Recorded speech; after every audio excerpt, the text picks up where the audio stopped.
నాయకులకి మండల స్థాయి నాయకులకి విజ్ఞప్తి చేస్తున్నా, ఒక విధంగా హెచ్చరిస్తున్నా కూడా.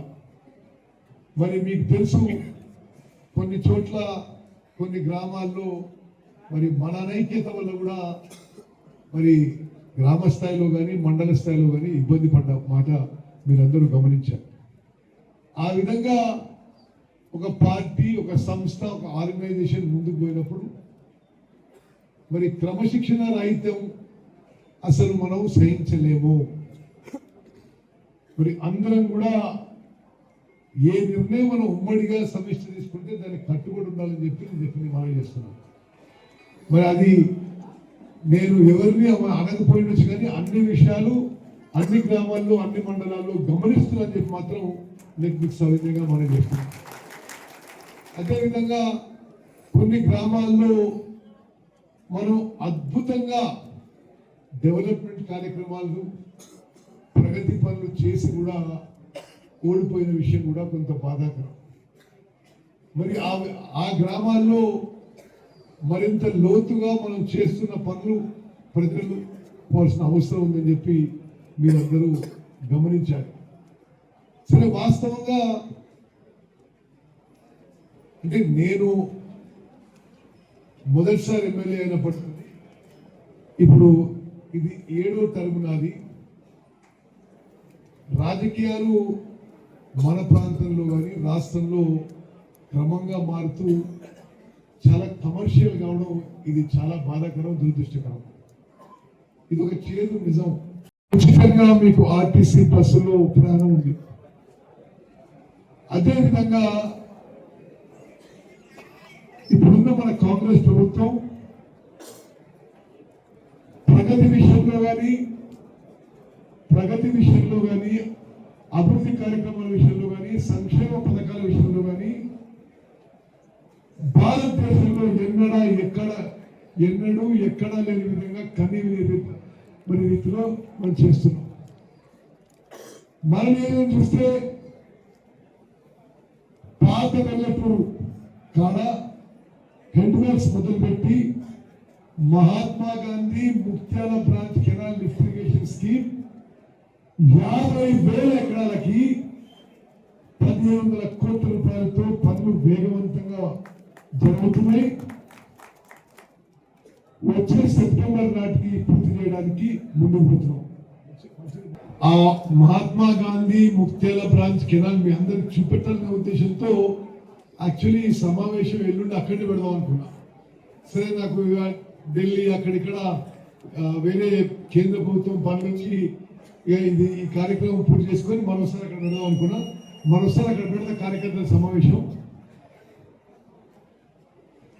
ఆ మహాత్మా గాంధీ ముక్త్యాల బ్రాంచ్ కెనాల్ ద్వారా 50,000 ఎకరాలకి చిత్తలపాలెం మండలం, మేలచెరువు, హుజూర్ నగర్, మట్టంపల్లి మండలాలకి 50,000 ఎకరాలకి కృష్ణా నది జలాలు తీసుకొస్తున్నాం.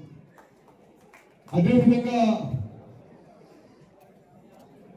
జాన్పాడ్ దగ్గర కృష్ణా నదిపై నిర్మిస్తున్న జవహర్ జాన్పాడ్ లిఫ్ట్ ఇరిగేషన్ పథకం 300 కోట్లతో నిర్మిస్తున్నాం.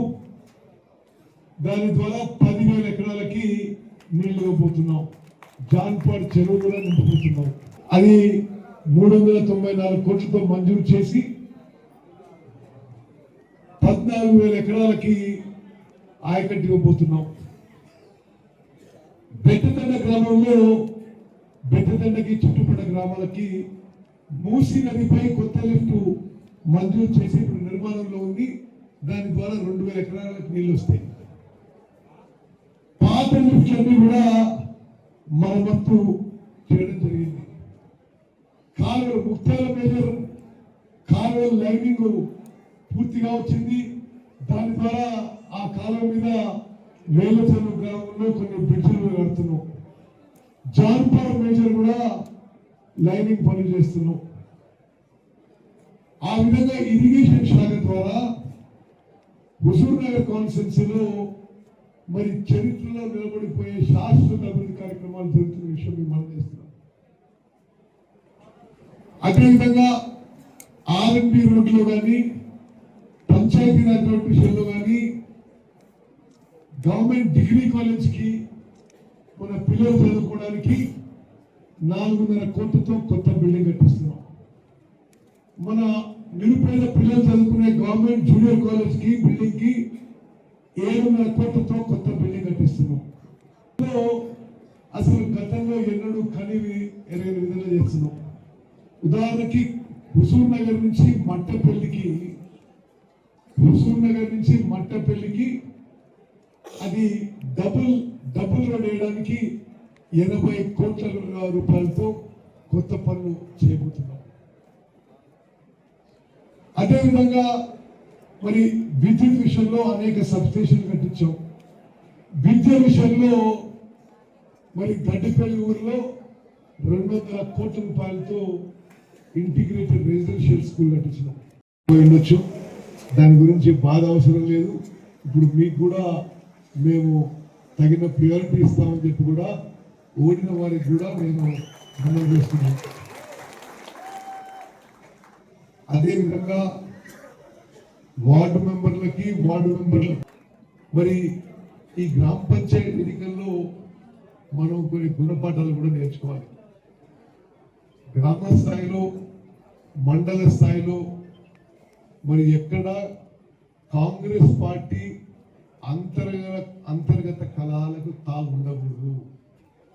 నేను మరోమారు మనం చేస్తున్నా, మొత్తం 146 గ్రామ పంచాయతీల్లో మరి మనం అత్యధిక పర్సంటేజు కాంగ్రెస్ పార్టీ బలపరిచిన అభ్యర్థులు గెలిచింది. కొన్ని చోట్ల చాలా నారో మెజారిటీతో ఓడిపోయారు. మరి మనం ఆ ఓటమితో కూడా కొన్ని గుణపాఠాలు నేర్చుకోవాలి. మన ఊర్లో చేసిన పనుల కంటే ఎవరు ఎక్కువ వచ్చిందని మాట్లాడుతున్నాం. సర్పంచులకి నేను కొన్ని సలహాలు ఇస్తాను. మరి మీరు గ్రామానికి పెద్ద మనిషి, గ్రామానికి మొదటి పౌరులు మీరు గ్రామానికి పెద్ద మనిషిగానే వ్యవహరించండి. కాంగ్రెస్ పార్టీ కాపాడుతూ అన్ని విషయాల్లో మీరు గ్రామానికి పెద్ద మనుషులుగా వివరించండి.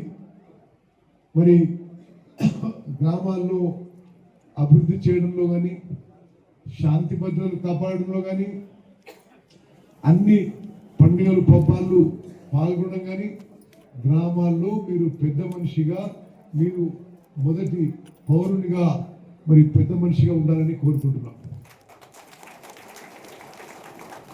నేను మీకు మనం చేస్తున్న హుజూర్ నగర్ నియోజకవర్గాన్ని మేము కలిసి రాష్ట్రంలో మరి అతి తక్కువ నియోజకవర్గాలలో ఉండే విధంగా మరి చాలా సిన్సియర్గా, కమిటెడ్గా అభివృద్ధి చేసుకుందాం అని చెప్పి మనం చేస్తున్నాం.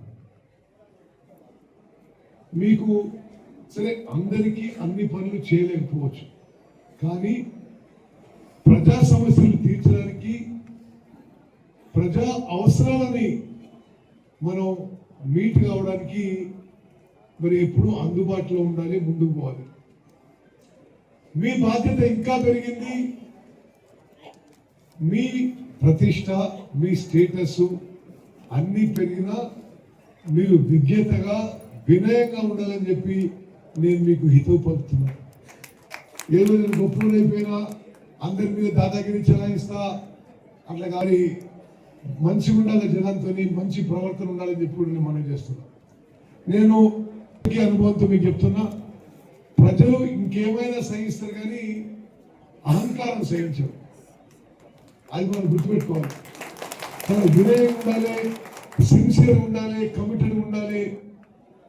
మనం 24 గంటలంటే నేను ఇప్పుడు కాన్స్టిట్యున్సీ ప్రజలకు ఉండలేకపోతున్నా, నాకు రాష్ట్ర జాతీయ బాధ్యత. కానీ మీరు 24 గంటలు అందుబాటులో ఉండాలని చెప్పి కోరుకుంటున్నాను. మరి ఈ రిజల్ట్స్ మీద ఒకటైతే నాకు కొన్ని గ్రామాల్లో మనం చాలా పెద్ద ఎత్తున అభివృద్ధి కార్యక్రమాలు చేపట్టిన కాంగ్రెస్ బలపరిచిన అభ్యర్థులు ఓడిపోయింది. దానికి మీరు కొంత ఆత్మ పరిశీలన చేసుకోవాలి. మరి ఎందుకు ఇన్ని పనులు చేసినా మరి కాంగ్రెస్ బలపరిచిన అభ్యర్థులు ఎందుకు ఓడిపోయినరో మీరు కొంచెం మిత్రులారా, ముందు ముందు ఇంకా చాలా ఎన్నికలు ఉంటాయి. ఆ తర్వాత మరి మరో 3 ఏళ్లలో శాసనసభ ఎన్నికలు ఉంటాయి, మళ్ళీ పార్లమెంట్ ఎన్నికలు ఉంటాయి. కానీ హుజూర్ నగర్ కాన్స్టిట్యున్సీ ఈ రాష్ట్రంలో, ఈ దేశంలో ఒక ప్రత్యేక నియోజకవర్గంగా కాంగ్రెస్ పార్టీ కంచుకొట్ట కానీ అభివృద్ధిలో కానీ నిలబెట్టాలని చెప్పి మనం చేస్తున్నాం. మీకు అంటే ఈ సందర్భంగా కాన్స్టిట్యున్సీ నలుమూల నుంచి వచ్చింది కాబట్టి కొన్ని విషయాలు నేను ఈ సందర్భాన్ని ఉపయోగించి మీకు మనవి తెలుసుకున్నాను. మనం హుజూర్ నగర్ నియోజకవర్గంలో చరిత్రలో నిలబడిపోయే శాశ్వత అభివృద్ధి కార్యక్రమాలు చేపట్టినాం. గతంలో కూడా చేసినాం, ఈసారి మన గవర్నమెంట్ లో కూడా చేయడం జరిగింది. సరే, ముందు ఓవరాల్ గవర్నమెంట్ ప్రోగ్రామ్స్ గురించి చెప్తాను. నేను చాలా సంతోషిస్తున్నా. నా జీవితంలో మరువలేని సంఘటన హుజూర్ నగర్లోనే ఉగాది పండుగన మనం రాష్ట్ర వ్యాప్తంగా ముఖ్యమంత్రి గారి ద్వారా సన్నతి ప్రోగ్రాం లాంచ్ చేయడం. ఎందుకంటే అసలు రాష్ట్రంలో, తెలంగాణ రాష్ట్రంలో మొత్తం జనాభాలో 85% జనాభాకి ఈ భారతదేశంలో ఎక్కడ జరుగుతుంది ఆ ప్రోగ్రాం. తెలంగాణలో గతంలో జరగలే, ఉమ్మడి ఆంధ్రప్రదేశ్లో జరగలే. ప్రతి వ్యక్తికి 6 కిలోల సన్న బియ్యం ఇవ్వడం అనేది మరి నేను సివిల్ సప్లైస్ మంత్రిగా ఉండడం, ఇది ప్రారంభం కావడం, ఇది నా అదృష్టంగా భావిస్తున్నాను. అదేవిధంగా గతంలో 10 ఏళ్ళు అధికారంలో ఉన్న